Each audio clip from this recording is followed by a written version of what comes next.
eu sempre gosto de dizer que uma família equilibrada, uma família que vive uma vida de comunhão com os céus, é uma congregação unida, é uma igreja cheia da presença de Deus. Uma família que se dedica na sua casa, aqueles momentos de oração, aqueles momentos do culto doméstico, com certeza existe uma igreja forte, uma igreja estruturada, uma igreja invencível. Até porque o próprio Jesus disse: eu edificarei a minha igreja, e as portas do inferno não prevalecerão contra ela. Ou seja, a família, a igreja está edificada sobre uma rocha.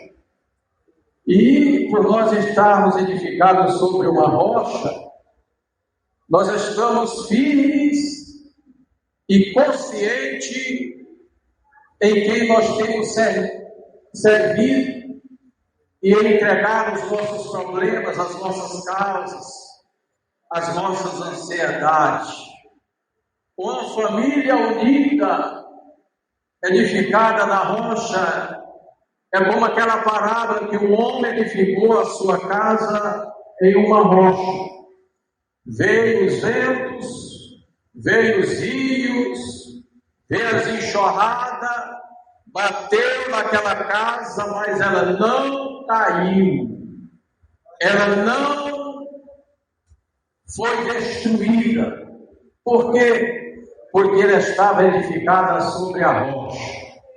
E nessa noite, simbolicamente, para nós, a nossa base, a nossa rocha, não é um pedaço de pedra, não é um monte de pedra, não. A nossa rocha é Jesus Cristo de Nazaré. É Ele que é a nossa base.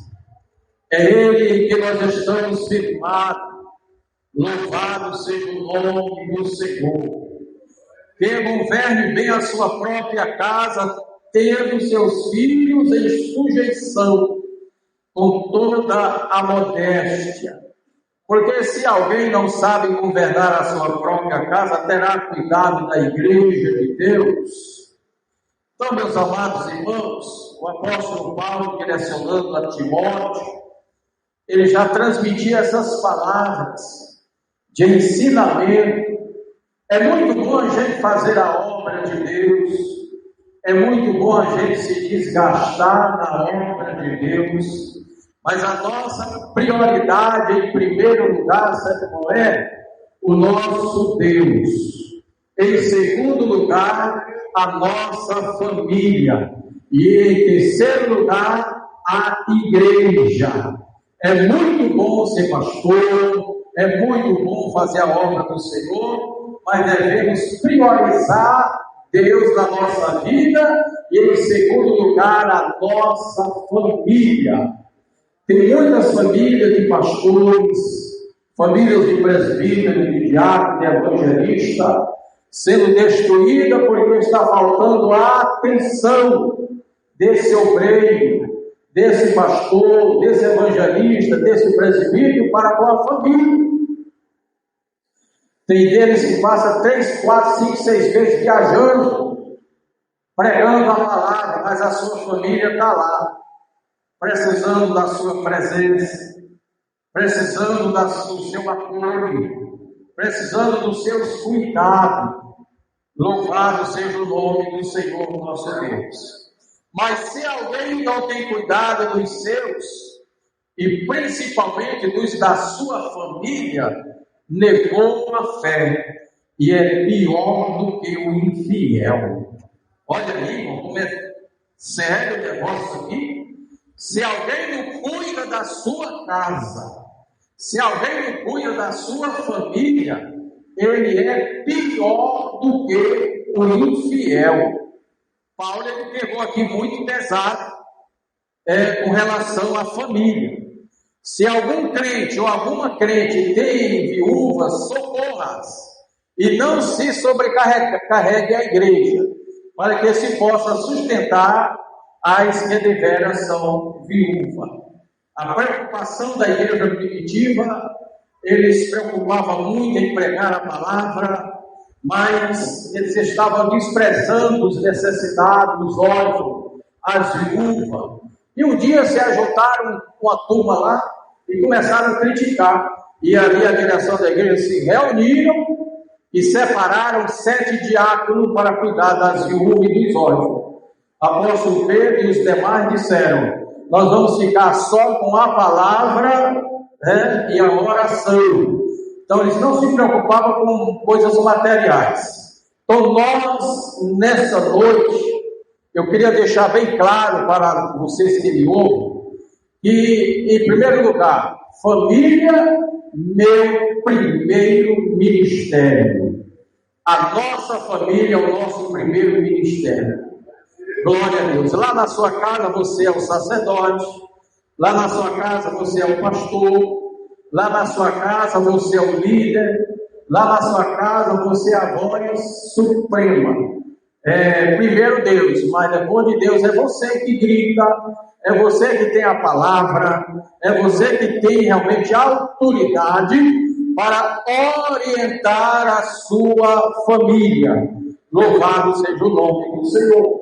Muitas vezes a pessoa pensa: não, a igreja, o pastor é que vai ensinar, o pastor é que é o responsável, aqui é simplesmente a gente para ajudar. Mas quem cuida da sua casa, da sua família, é você lá, nos cultos domésticos, nos momentos de oração, orientando a ler a palavra de Deus. Porque esses momentos que nós passamos aqui de 5 minutos, 10 minutos, 20 minutos de oração, 15 minutos, 30 minutos na palavra, é muito pouco. Então você como pai, você como mãe, você tem tempo disponível para ensinar os seus filhos na sua casa. Não é verdade, irmão Domingo? É verdade, muito bem. A família é a primeira instituição criada por Deus. E por isso é o nosso primeiro ministério, pelo qual devemos amorosamente zelar. A família é tão importante que o apóstolo Paulo classifica de pior que o infiel quem dela não cuida. Então, se aquele que não cuida da sua família é pior do que o infiel, daquele que está lá no mundo, daquele que está lá no mundo do pecado, da prostituição, do homicídio, então o que é que nós estamos fazendo, desenvolvendo o nosso papel que Deus colocou na nossa responsabilidade? Eu admiro muito Noé. E olha, assim que eu estou lendo a Bíblia, eu admiro muito a posição daquele patriarca. Ele passou 120 anos pregando, fazendo barco. Ele não ganhou uma alma para Jesus, para Deus naquela época. Mas a família dele, ele conseguiu ganhar. A família dele, ele conseguiu ganhar. O que é que nós aprendemos com isso aí? Nós aprendemos que ele se dedicava ao máximo para a sua família. Ele dava tudo de si para a sua família. Ele tinha aquele momento com os seus filhos, com a sua esposa. Ele tinha os seus momentos ali com a sua casa, com a sua família. Outro homem de Deus que eu admiro muito, o povo estava se devastando, se distanciando de Deus, e o vento balançando para lá e para cá, a palavra sendo pregada, o povo se desviando, a idolatria crescendo no meio deles. E ele um dia disse: se vocês querem adorar esse Deus, querem aprofundar-se na idolatria, podem fazer o que vocês bem quiseram. Porém, eu e a minha casa serviremos ao Senhor. Glória a Deus. Meus amados, nós estamos vivendo as últimas horas da terra. e precisamos governar primeiro a nossa família. Precisamos governar primeiro a nossa família. Então, se Deus te colocou, mãe, como chefe de família, colocou pai como chefe de família, você é o responsável. Nós somos os responsáveis. Uma família que ora, uma família que lê a palavra, uma família que lê a Bíblia e se desvia do mal, é uma igreja cheia da unção. É uma igreja cheia do poder de Deus, porque as famílias é que formam a igreja. As famílias é que formam a igreja. Família bagunçada, família desordenada, família desobediente, gera uma igreja desobediente. Gera uma igreja com falta de reverência. Gera uma igreja rebelde. Gera uma igreja sem temor. Gera uma igreja sem comunhão com Deus. Será que é assim, dirigente? É. Glória a Deus. A palavra de Deus diz que se alguém não cuida de sua família, não se encontra preparado para liderar a igreja de Cristo. Se nós não se preocupamos com a nossa família, nós não somos dignos do céu. Filho sai, chega a hora que quer, o pai não se preocupa, a mãe não se preocupa, não chama para dar aquela palavra, e aí de repente começa a chegar aquelas mocinhas já buchuda, grávida, e aí teve aquela gravidez sem base, sem compromisso, aí vem para a casa do pai. Problema e mais problemas. Problema e mais problemas. E nós, como igreja do Senhor, precisamos cuidar desta área. Mordomia familiar. Mordomia familiar. Que governe bem a sua própria casa, tendo seus filhos em sujeição, com toda a modéstia, porque se alguém não sabe governar a sua própria casa, como terá cuidado da igreja de Deus? Há uma hierarquia muito clara para que a mordomia com a família seja plenamente atendida. O cristão precisa ter as prioridades corretas da vida. Normalmente há muitos crentes, até mesmo pastores, que priorizam a seguinte ordem: Deus, igreja local, seu cônjuge, seus filhos. Aqui parece que está certo, mas não está. Priorizar Deus, certo, mas biblicamente o crente deve priorizar Deus, sua própria vida, seu cônjuge, seus filhos, e em quinto lugar, a igreja. Em quinto lugar, a igreja.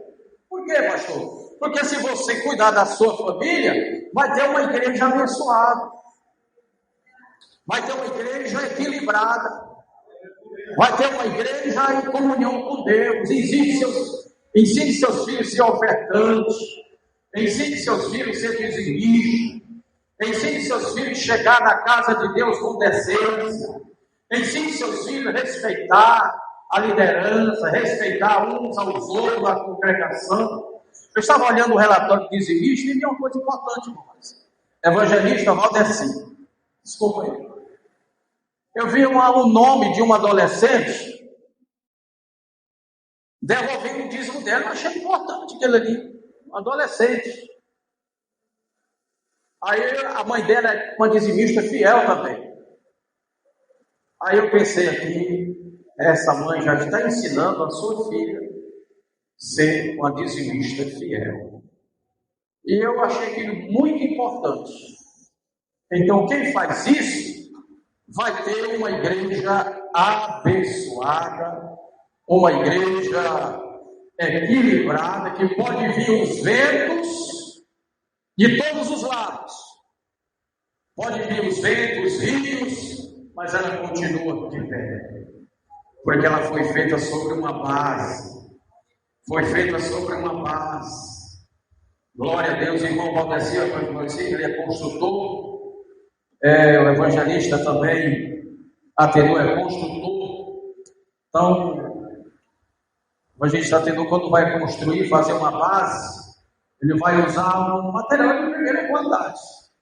Porque se ele botar, presbítero, material de terceira qualidade, quando vir o vento, vai cair. Então, o que quer dizer isso? Família equilibrada, aleluia, na presença de Deus, é uma família controlada, é uma família firme, é uma família abençoada por Deus. Glória a Deus. É muito bom o reteté, né? É bom o reteté, pular, falar em língua, para lá, para cá, é bom, é muito bom. Mas tem hora que a gente tem que parar e ouvir a palavra. Tem hora que a gente tem que comer a palavra. Tá? Precisamos conquistar primeiro a nossa família. Tem muitas igrejas que se preocupam em mandar missionário lá para o exterior, né? Lá para o Chile, Equador, esses países aí. E quando na verdade a família toda bagunçada, ele não dá conta nem da família dele, né? Nem da família dele. Mas se alguém não tem cuidado dos seus, principalmente dos da sua família, negou a fé e é pior do que o infiel. É muito triste quando o obreiro, quando o pai de família, encontra-se empenhado em ganhar outras famílias para Cristo, mas perde sua própria casa por falta de atenção, zelo e amor. É muito importante a gente cuidar da família. Uma certa irmã metida missionária, ela disse que tinha uma chamada, Deus estava mandando ela fazer uma missão de 30 dias. E assim ela foi. Saiu anunciando aí, pregando, no meio do mundo, deixou a família lá, 30 dias. Aí de repente a igreja, os irmãos foram lá visitar. E estava lá os filhos dela passando fome, sujo, o marido zangado, roupa no balde já estava quase apodrecendo de molho, mas ela pregando a palavra, e por aí. E quando a palavra diz que nós temos que cuidar primeiro da nossa casa, primeiro da nossa família.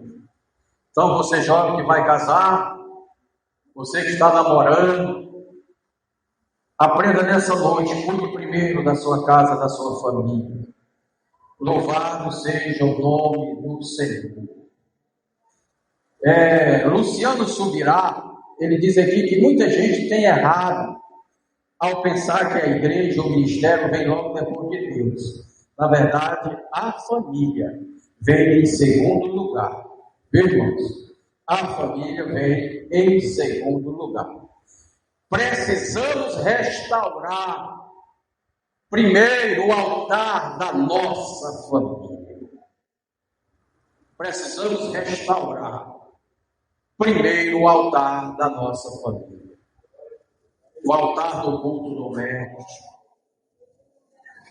O altar da oração. O altar da comunhão. O altar da intimidade com Deus, que já está em muitas famílias despedaçado. Não se sabe mais o que é orar de madrugada. Não se sabe mais o que é buscar a presença de Deus pela manhã cedo. E a Bíblia relata a importância de manter a comunhão vertical e horizontal. Essa comunhão horizontal, ela não pode, nós não podemos perder ela. Horizontal assim, pastor Senhor. Para cima. Comunhão com os céus. Comunhão com Deus. Né? Comunhão com Deus. E a vertical, comunhão com Deus. Horizontal com o próximo. Vertical com os céus. Não podemos perder essa comunhão. Não podemos perder esse prazer de ler a Bíblia em casa, na nossa família, mas também não podemos perder horizontal que é com o próximo. Não é possível manter comunhão com Deus se não tivermos a comunhão com o nosso próximo. Se estás contando para fazer a tua oferta diante do altar e te lembrar de que teu irmão tem alguma coisa contra ti, deixa lá a tua oferta diante do altar e vai primeiro reconciliar com teu irmão. Só então vem fazer a tua oferta. Está aqui. Eu lembro-me, não sei se vocês alcançaram, mas eu lembro que sempre na semana da ceia, toda sexta-feira era uma semana de reconciliação. Sexta-feira era um culto de reconciliação. Se alguém tinha ofendido alguém, ia lá pedir perdão, pedir desculpa, acabou, não tem mais. Então, quando nós praticamos dessa forma, quando nós usamos esse método de comunhão com o próximo, uma comunhão estreita, eu olho para o olho do meu evangelista aqui, ele olha para o meu assim, ó. A gente não vira, não baixa a cabeça, não. Porque a gente tem uma intimidade, uma sinceridade, uma transparência de um para com o outro. Mas tem pessoas que ele não lhe encara. Você olha para ele ou para ela, sim, pois é, não encara. Isso não é muito bom. Não adianta querer estar bem com Deus se na nossa família temos diferença, não resolvidas. Não tente oferecer nenhuma oferta a Deus enquanto estiver em espírito de inimizade contra qualquer pessoa.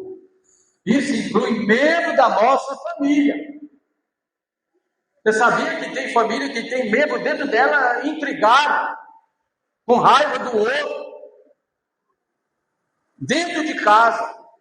E parece que é Miqueias 6:7 que diz que os nossos primeiros inimigos são os da nossa própria casa. Miqueias 6:7.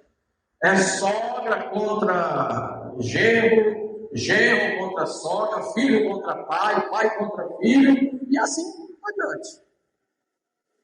Isso aí, meus queridos, gera uma família abençoada, de comunhão com Deus? Não, não gera. Reflita-se, né? Você na sua casa, é preciso restaurar o altar da nossa família. É necessário restaurar o altar da nossa família. Glória a Deus. Procura reconciliar-te com teu pai, com tua mãe, com teu irmão, com teu sobrinho, com teu tio, enfim. Quando ocorrer a reconciliação, Deus te aceitará. Deus te aceitará. E existem muitas famílias assim. Filha que não gosta da mãe, não gosta do pai, pai que não gosta do filho, não gosta da filha. E aí tem aquela guerra. Aí fica uma brecha aberta para o inimigo, para dar legalidade ao inimigo. Quando nós abrimos uma brecha para o inimigo entrar dessa forma, nós já estamos dando legalidade para ele entrar na nossa casa, na nossa família e fazer o que ele quer.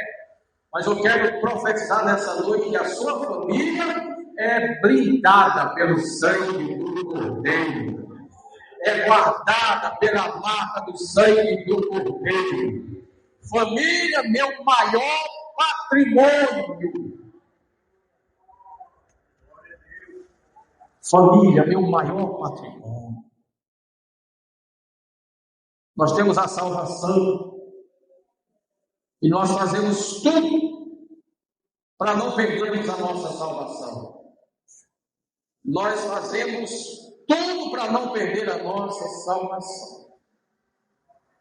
Glória a Deus. E a família também, nós temos que fazer tudo para não perder a nossa família. Eu confesso a vocês que eu tinha tudo para não estar com vocês aqui, porque a minha família foi uma família desequilibrada. Meu pai era um homem desequilibrado, um homem mundano, um homem terrível. Eu me baseava muito na minha mãe, porque a minha mãe sempre foi uma mulher de oração, sempre foi uma mulher que se dedicava à presença de Deus.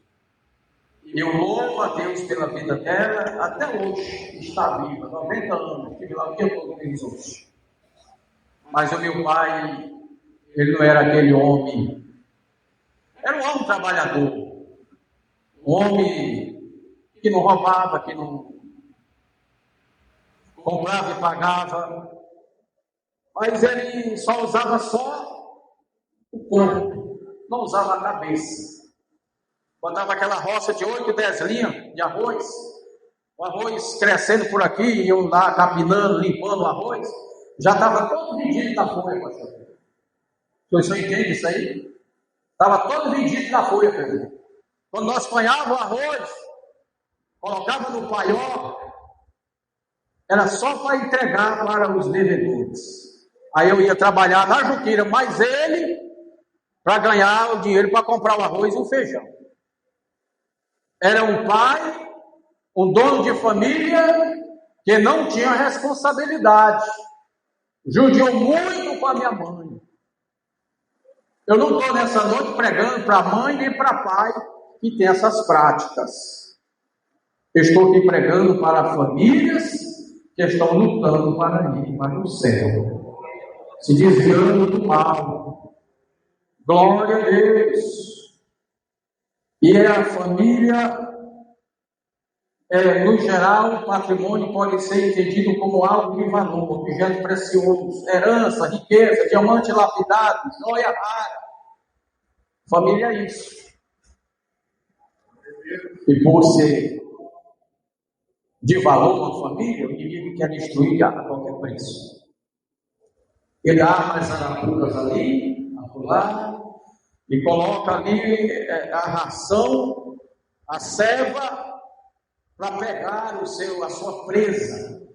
Não é diferente com as famílias também. Né? Não é diferente com as famílias também. Porque ele sabe que família é um projeto de Deus.